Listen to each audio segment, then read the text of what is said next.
முதல்ல தமிழ்நாட்டில் கூட்டணி ஆட்சி வேண்டுமா வேண்டாமா? வேண்டும். வேண்டானா ஏன் வேண்டாம்? அது என்ன ஒரு கட்சிக்கு ஆட்சி முறைக்காக எழுதி கொடுத்துக்கிறாங்க? இந்தியாவில் 142 கோடி மக்களை ஆளக்கூடிய ஒரு கட்சியை கூட்டணி ஆட்சி ஏற்றுக்கொண்டு இருக்கின்ற பொழுது ஒரு பஞ்சாயத்து என்று சொல்லக்கூடிய அளவுக்கு இருக்கக்கூடிய ஒரு மாநிலத்தில் ஏன் கூட்டணி ஆட்சி கூடாது? நாட்டில் ஊழல் ஒழியணும், கனிவள கொள்ளை ஒழியணும், மதுவிலக்கு அமலாகணும், நாட்டில் எல்லாருக்கும் சம வாய்ப்பு கிடைக்கணும், டிரான்ஸ்பர் வெளிப்படையான ஒரு அரசாங்கம் நடைபெற வேண்டும் என்று சொன்னாலே கூட்டணி ஆட்சி தான் வேணும்.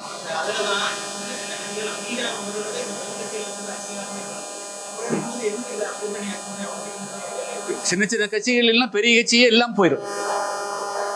சின்ன சின்ன கட்சி இல்லைன்னா இந்த சின்ன கட்சிகளுக்கு அளவுக்கு பெரிய கட்சி வந்துடும்.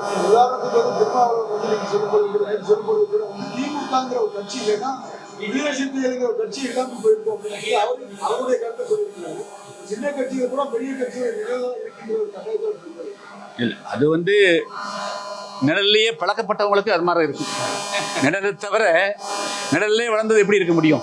என்ன சொல்றீங்க?